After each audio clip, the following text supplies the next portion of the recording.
प्रथमतः तुमचं खूप खूप अभिनंदन. साधारण जामखेड येथे होणाऱ्या राज्यस्तरीय संमेलनाच्या अध्यक्षपदी तुमची निवड झाल्याचे समजलं. आजच मी पेपरला बातमी वाचली.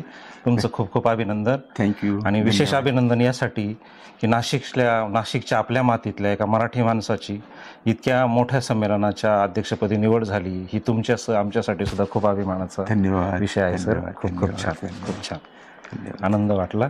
बाकी काय सर? हो, आणि विशेष असं आपली आता इथे भेट झाली ना, तर मी मागच्या आठवड्यामध्ये इथे पुस्तक घ्यायला आलो होतो. बर. आणि इथेच बहुतेक इथे ना मला तुमचं कोंबडखोळ मिळालं. ते पुस्तक वाचलं. विनोदी कथासंग्रह आहेत. अशी बरीचशी पुस्तकं मी तुमची वाचलेली आहेत. तर ही सगळी पुस्तकं बहुतांशी तुमची ग्रामीण भागाशी निगडीत आहे. म्हणजे एकंदरीत तुमच्या लेखनाचा बाज हा ग्रामीण आहे. विषय हा ग्रामीण शेतीमातीशी निगडीत आहे. बरोबर आहे. तर तुम्हाला वेळ असेल तर एक थोडा वेळ घेऊ शकतो का मी तुमचा? हो, नक्की नक्की. Yes sir, yes. मला आनंदच होईल. अरे वा वा वा. तर मला तुम्हाला असं विचारायचं आहे, हे साहित्य हे जे आहे, हे दर्जेदार ग्रामीण साहित्य तुमच्याकडनं निर्मितीची प्रक्रिया कुठून आणि कशी सुरू झाली? आता काय असतं की आपल्याला ठरवून काही गोष्टी होत नाहीत. अच्छा अच्छा. आपण शालेय जीवनामध्ये असताना आपल्याला धडे असतात. ओके. आणि मला त्यावेळी आनंद यादवांचा एक धडा होता, बहुतेक 8वीला होतो मी. अच्छा. इंजिन नावाचा धडा होता. बरं बरं. त्याच्यामधलं जे वातावरण होतं ना, तर ते ग्रामीण होतं. ओके.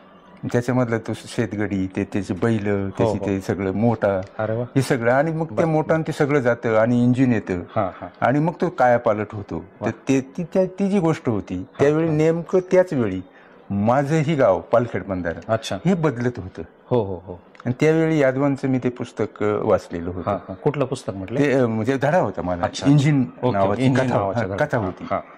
नंतर मग माझं वाचनाचं वेळ वाढत गेलं आणि मी अण्णाभाऊ साठेंचं बरबाद्या कंजारी नावाचं एक पुस्तक होतं. त्याच्यामुळे ती बरबाद्या कंजारी ही जी कथा होती ती मी वाचली. आणि आमच्या गावामध्ये सुद्धा असे भटके लोक यायचे आणि ते मी पाहायचो. अच्छा. आणि मला असं वाटायचं की अरे, ह्यांना हे लिहिता येतं, मग आपल्याला का नाही लिहिता येत?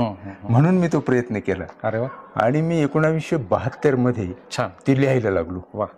तशी प्रसिद्धी मला 72 पासून आजपर्यंतचा फार मोठा प्रवास आहे. हो. मग मी साधारण साप्ताहिक गावकरीमध्ये सुरुवात केलेली आहे. अच्छा. 3 वर्ष तर माझ्या कथा परतच येत होत्या. अरे. त्या रिजेक्ट व्हायच्या. परंतु योगायोगाने मला चंद्रकांत महामीने भेटले. अरे. आणि त्यांनी मला मार्गदर्शन केलं आणि मग मी लिहू लागलो. अच्छा. 75 मध्ये मी मॅट्रिकला होतो. आणि तेव्हा माझी पहिली कथा प्रकाशित झाली. आता 75 ते आतापर्यंत म्हणजे 50 वर्षाचा हा सगळा अनुभव आहे. तर या सगळ्या गोष्टी मला या 50 वर्षामध्ये मला खूप अनुभव मिळाले. आणि मी एकच विषय घेऊन लिहितो आहे, गाव. अच्छा. त्या गावाभोवतीच माझं सगळं साहित्य आहे. जवळपास 25-30 पुस्तकं झालेली आहेत. पण अजूनही काही गाव संपत. ग्रामीण हा जरी तुमच्या लिखाणाचा मुख्य कणा असला तरी साहित्यातल्या कुठल्या प्रकारांना, कुठल्या साहित्य प्रकारांना तुम्ही एकंदरीत हात घातलेला आहे? कुठल्या प्रकारे तुम्ही साहित्यामध्ये लिखाण केलेलं आहे आजवर? आता विषय असा आहे की मी तसा मूळचा कथाकार. अच्छा. माझी सुरुवात कथेपासून झालेली आहे. बरोबर. नंतर मी कविता लिहायला लागलो, ललित लिहायला लागलो. त्याला कारण आहेत. जी गोष्ट मला कथेमध्ये मांडता येत नाही ती मला कवितेमधून मांडता आली. अच्छा. झटपट. कथेसाठी समजा एक उदाहरणार्थ 10 पानं खर्ची करायची, तर तीच गोष्ट मला 4 कडव्यांमध्ये सांगता येते अगदी कवितेमधून. आणि हे मी केलं कारण मी तसं शेतकरी संघटनेचा कार्यकर्ता. शरद जोशींची संघटना होती 80 मध्ये. तर तो जो विचारधारेचा जो प्रभाव आहे तो माझ्या साहित्यावरती आहे. आणि मग एक असं कवितेचं माध्यम असेल, मग माझे स्वतःचे अनुभव असतील शेतीमातीचे, ते ललित अंगाने कसे मांडावेत म्हणून मी ललित साहित्य, आकाशवाणीच्या श्रुतिका लिहिल्या. मग 14 वर्ष आकाशवाणीसाठी मी लेखन केलं. म्हणजे एकंदरीतच साहित्याचा आणि बहुतांशी साहित्याचे प्रकार तुम्ही हाताळले. श्रुतिका जाऊन सुद्धा तुम्ही विचार करत आहात. श्रुतिका असेल. खूप अभिमानाची गोष्ट आहे. आणि म्हणूनच अशा मोठ्या मोठ्या राज्यस्तरीय संमेलनाच्या अध्यक्षपदी तुमची बऱ्याच वेळेला निवड झालेली आहे.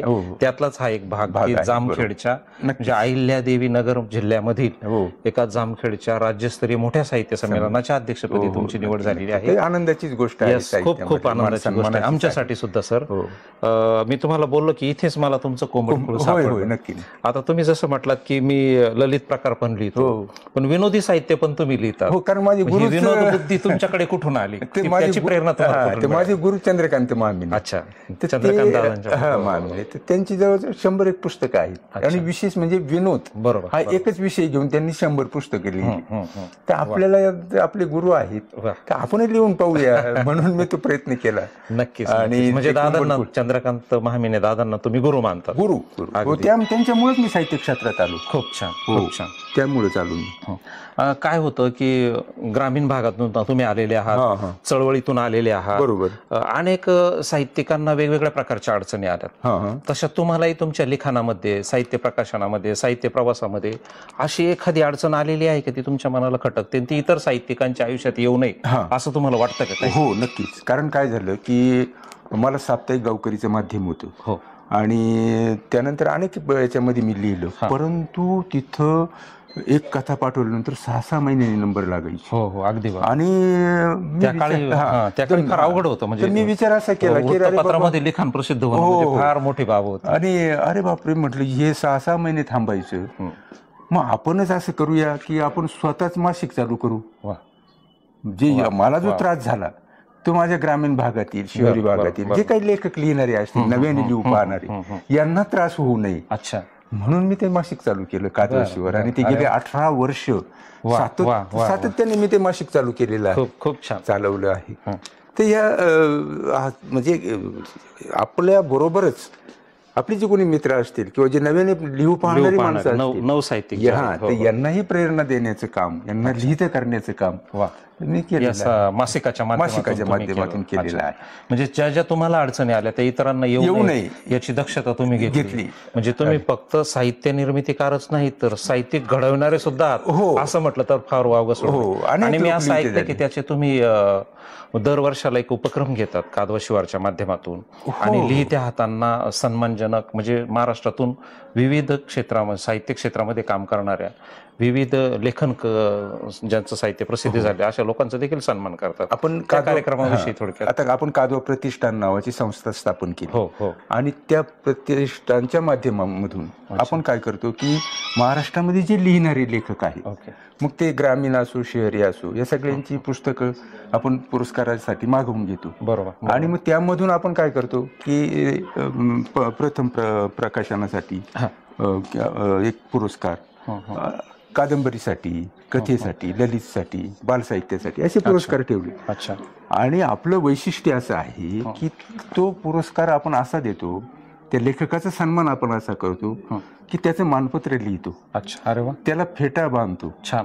आणि त्याला मानाच्या खुर्चीवरती बसवतो आणि त्याच्या मानपत्र स्वरूपाची खुर्ची असते आणि त्याचं जो मानपत्र आहे त्याचं वाचन होतं. एका कार्यक्रमाला मी पण उपस्थित होतो, त्याच्यामुळे तो बघितला की त्या वेळेला त्या क्षणापुरता तो एक राजा असतो. सगळ्यांच्या पेक्षा उंच सिंहासनावर बसलेला असतो. हा जो सन्मान आहे, खूप छान संकल्पना. हा सन्मान लेखकाचा योग्य रीतीने व्हावा. तर असे अनेक रकांचे, त्याच्यामुळे त्या साहित्यिकाला, लेखकाला अजून पुढे चांगलं लिहिण्याची प्रेरणा मिळते. माझं मत असं की म्हणजे तुमचं एकंदरीत हे कार्यच असं आहे की साहित्यिकाच्या हाताला फक्त पेन देऊन चालणार नाही, तर त्याच्या मस्तकाला मान दिला की अजून तो पुढे लिहायला करतो, त्याला प्रेरणा मिळेल, त्याला प्रेरणा मिळते. आणि एकंदरीत तुम्हालाही चंद्रकांत दादांमुळे, चंद्रकांत महामिने दादांमुळे प्रेरणा मिळाली. तीच प्रेरणा, ती पेरण्याचं काम तुम्ही या कादवा शिवाच्या माध्यमातून केलेलं आहे. सर, मी इतरही साहित्यिक काही बघितलेले आहेत छोटे मोठे की जे साधारणपणे पाना फुलांवर आणि कल्पनांवर लिहितात. माझ्या एकंदरीत तुमच्या साहित्याच्या वाचनातून असं लक्षात आलं की तुम्ही वास्तवावर आधारित थोडं लिहितात. हो, ठीक आहे. त्या कथेला रंजक बनवण्यासाठी कदाचित थोडीफार झालर द्यावी लागत असेल, परंतु तुमच्या बहुतांशी कथा ह्या वास्तवावर आधारित आहेत. तर तुमचं नुकतंच मी म्हटलं की कोंबडखोळ माझ्या वाचण्यात आलं, त्यातली इगत ही जी कथा आहे तर ही वास्तवावर आधारित आहे काय, आणि असेल तर ते तुम्हाला कुठे सापडलं, आणि त्यासाठी कुठली दृष्टी तुम्ही अशी बाळगतात, जे काय केलं पाहिजे का अशा घटना आपण वेचल्या पाहिजे? विषय असा आहे की लेखकाने हे त्याचं निरीक्षण जे आहे, अच्छा, त्यांनी कुठल्याही घटनेकडे पाहताना, आता मला तर स्वतःला कुठल्याही घटनेकडे पाहताना कथा बीज मिळतात. अच्छा, आणि इथं काही मिळेल का आपल्याला, इथं या बीजातून आपल्याला काही कथा करायची की कविता करायची की ही दृष्टी असते एक, ती दृष्टी आपल्याला मिळते. हो हो. काय झालं की दिवाळी अंकाचं एक लिखाण आलं माझ्याकडे आणि त्यावेळी मला काही विषय सुचेना. मग माझे एक मित्र होते, अच्छा, कल्याणराव आवटे म्हणून, तर त्यांनी मला सांगितलं की सर अशी घटना घडलेली आहे, अच्छा, तर तुम्ही त्याच्यावरती कथा लिहाल का. तर म्हटलं मला वास्तव पाहिजे, सत्य म्हणजे आमच्या गावामध्ये ती घडलेली आहे. तर मग म्हटलं तलाट्याच्या बाबतीत. मग म्हटलं ठीक आहे, मग करूया म्हटलं आपण. मग मी ते सगळे समजून घेतलं आणि त्याच्यामध्ये जो रामू पांगा आहे, तो रामू पांगा पिठाची गिरणी चालवतो, बरोबर, तो आजही आहे. तर ते सगळं हे करून गावची कथा म्हटली, ते वरखेड्याची, वरखेडे तालुका दिंडोरी. ती कथा मी ती लिहिली आणि त्याच्यावरती ती इगत नावाची कथा, मग तो कसा कसा त्या पद्धतीनं ती हाताळतो आणि त्याला कसं जेरी सांगतो, हे सगळं ते वातावरण त्याच्यामध्ये मी लिहिलेले, शब्दबद्ध केलेले आहे. खूप छान, खूप छान. आता विषय असा आहे की ज्याला वास्तव लिहायचं आहे, ज्याला ग्रामीण लिहायचं आहे, त्याला निसर्गाशी, ग्रामीण भागाशी जोडले गेलं पाहिजे. शहरात बसून ती गोष्ट होणार नाही. तुम्हाला पावसावर कविता लिहिण्यासाठी पावसात भिजलं पाहिजे, एसी मध्ये बसून देशी कविता लिहिता येणार नाही. बरोबर, त्यासाठी आपण प्रत्यक्ष देशी गेलं पाहिजे, शेतात गेलं पाहिजे, मातीत गेलं पाहिजे. ते निसर्गाशी तुमचं एक नातं असावं लागतं आणि ते नातं जे आहे ते नातं आपण टिकून ठेवलं पाहिजे. ज्याला लिहायचं आहे त्याने ते केलं पाहिजे, सगळं आहे. आणि त्यात सगळ्यात महत्वाचं वाचन.